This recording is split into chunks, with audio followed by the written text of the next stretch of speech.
Hey everyone, welcome to this short introductory video on your first of two projects associated with this mask unit. This one is all about layer mask, and it's a very simple project, but we're going to base it off an artist that I hope that you enjoy.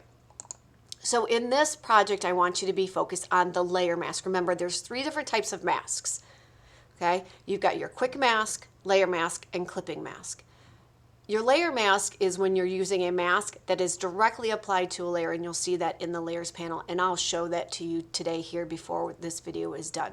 So the idea is that you are going to be merging together two different layers, and you're going to use a layer mask on one of those to combine those images together. So as you can see it here, they've got a black and white image. They've applied a clipping mask either to the black and white or to the color image of the water behind it. It just depends on how you want to do it, okay? So our artist of inspiration is a young woman. I'm going to mispronounce her name. She's from Istanbul, Merve Özsalan.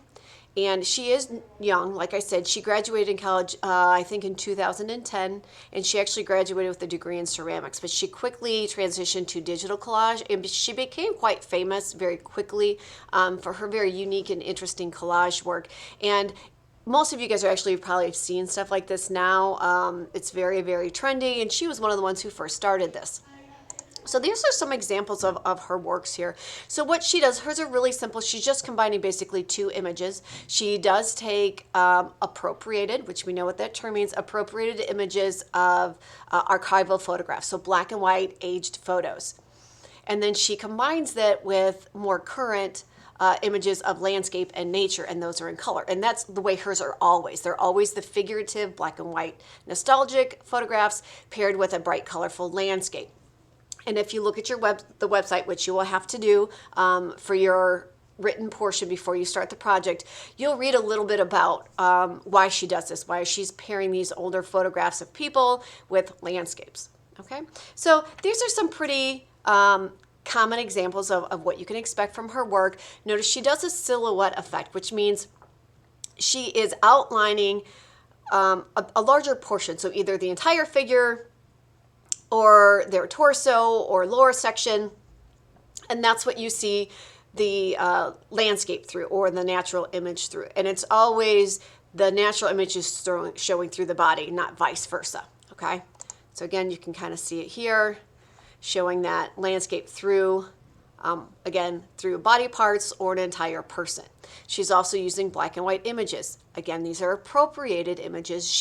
These are not her photographs. She's taking older antique photos, but she is manipulating them. She is upping the contrast, so she's making the darks darker, the lights lighter, so that they have that really nice strong contrast with that bright landscape that shows through in that open area. So what I'm looking for you for the project is that you have to use at least one of your personal photos. Now, your personal photo might be the black and white photo, or it might be the color image that shows through, but you have to pair at least one black and white with one color. And it doesn't have to be people in landscape. It can be. It can be abstract pattern with text. It can be florals with animals. It can be still life. It doesn't matter. I just want to make sure that you have black and white as part and color as part, because contrast is going to be really important here. Okay, so obviously you're going to need to have two layers in your layers panel, and one of those layers must have a layer mask on it. And again, I'm going to show you before we close today what I'm looking for exactly. You should focus on what's called a silhouette effect. So we've discussed what a silhouette is. It's a basic outline. So it should be an easy mask to make. You're not making lots of little details in here, but you can expand on this, and I'll show you some ways that you can make yours a little bit different than hers. Okay, I'm not wanting you to exactly copy what she does, but I want you to use her work as inspiration to apply these techniques that you're learning. Okay, but you should focus on basically a silhouette effect. Okay. So again, if you need a little bit more assistance, this is your definition of what a silhouette is. It is two-dimensional. Typically, the traditional silhouette is black paper on a white background, and if you know anything about history or art history, you would know that the silhouette was done by families as family portraits. It originated in France.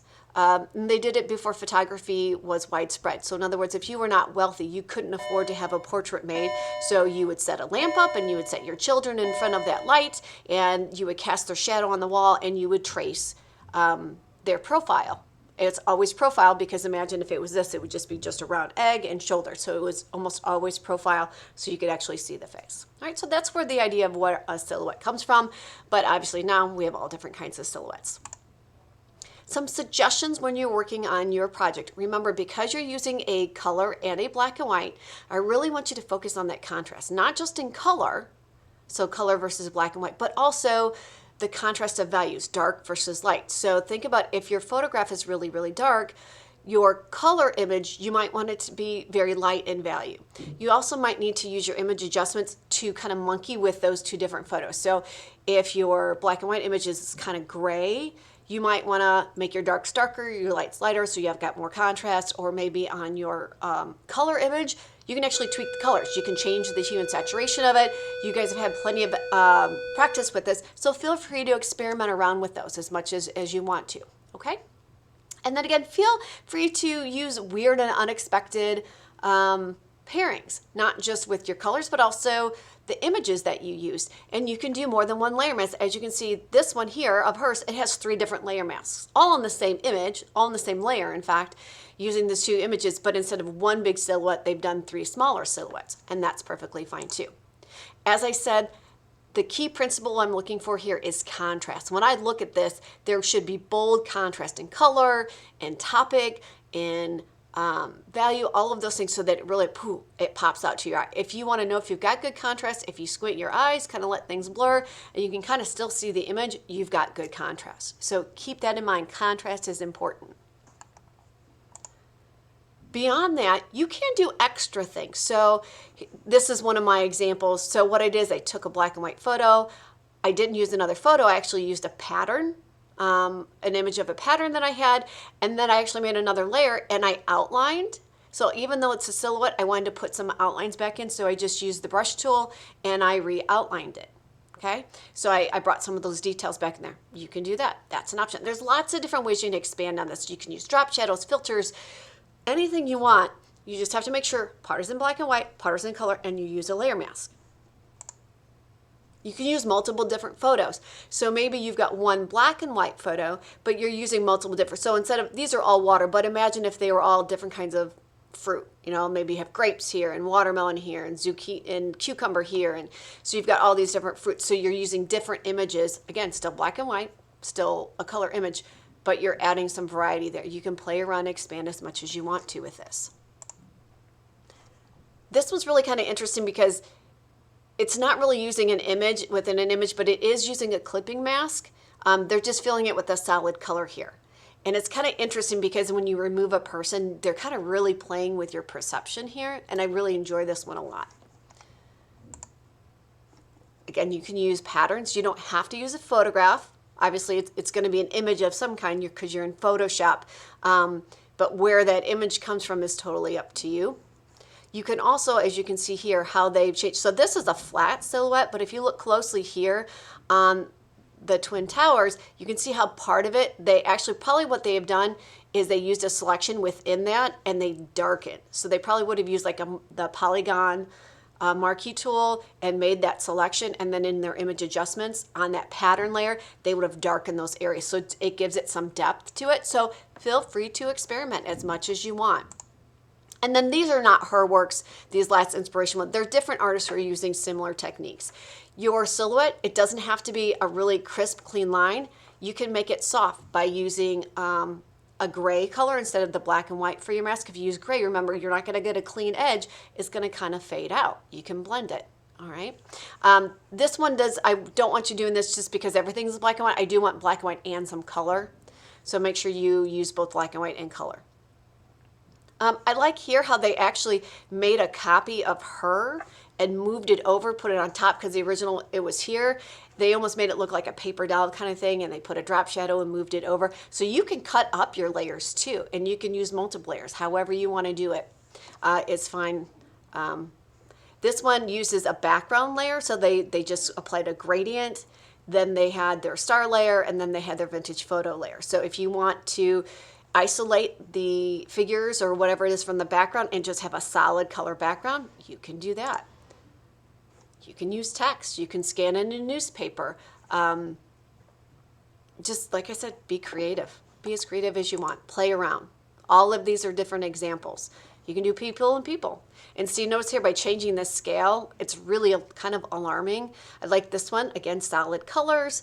This one, they're clearly messing with the image adjustments to make it a visually striking image.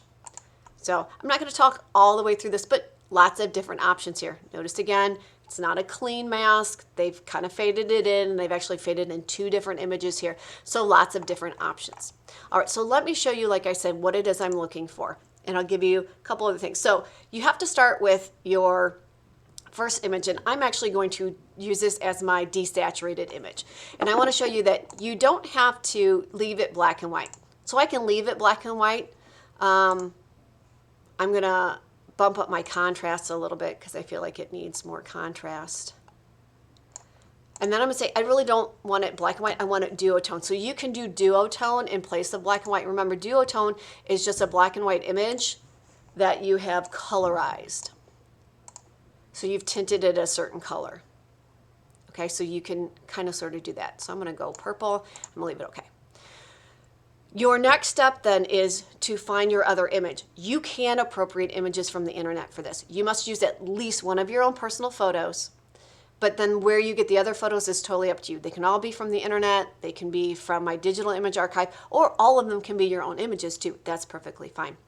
But if you want to use an image from the internet as a reminder to get to that image, you just Google your image, you copy it, go back to Photoshop, and you're going to paste that in there. You'll need to free transform it. And I want this kind of galaxy showing through the buildings. Okay, so it doesn't really matter. Sorry, I had a senior moment there because I'm trying to think and talk at the same time. Right now, it doesn't matter which order they are in the layers panel, but I'm going to turn this off for just a second. So I want that showing through here. Because I want it showing through here, I do need to make a selection here. So I can go into quick mask mode, okay, and apply a quick mask to that background layer, you know, which honestly, that to me, that doesn't make any sense. That's way harder. This is a solid background. I'm going to cheat and show you that I can just use the quick selection tool. Oops, and then I need to delete because I don't want this in there. Ah.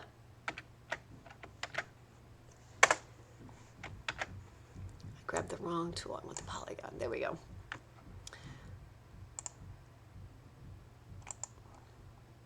So for me, it was much easier to use that tool, to use the quick selection tool instead of actually painting the mask on. It's not cheating. It's just being smart, right?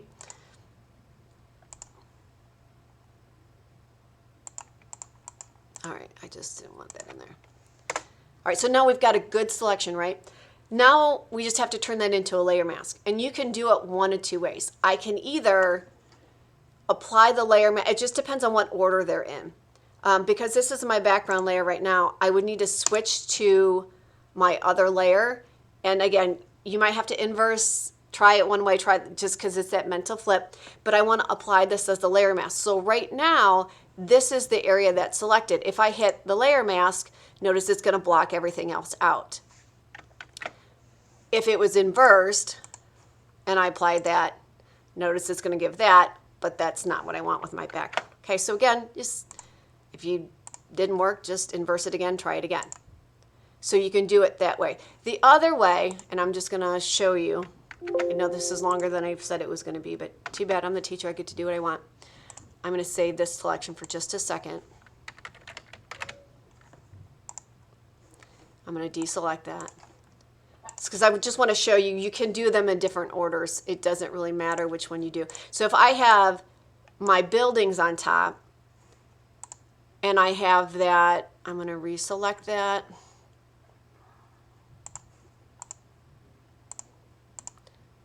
Now if I apply the layer mask, see, I've got to flip it. So that's why I said it just depends on where you have. So because I'm masking out and this one's on top, and add that layer mask, there it is. So what I'm going to be looking for when you do this is I'm going to be looking on at least one of your layers. I should see a layer mask in here. It's a pretty simple project. It's for most people it's a one-day project, but I'm going to give you at least a couple days in class to work on this. Do not stop early. If you do one, try something else. Get 2 different images, play around, go back and look at Merv's work or get work again. Before you start though, you do have an assignment here that you need to start with. It is a written assignment. You will need to find this document. It'll be in Google Classroom.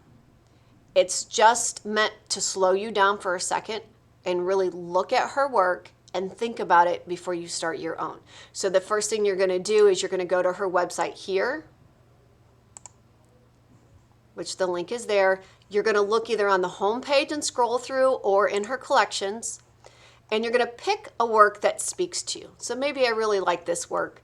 I'm going to right click and copy it. I'm going to go back to that worksheet and I'm going to paste that in there. Oops. Let me go back.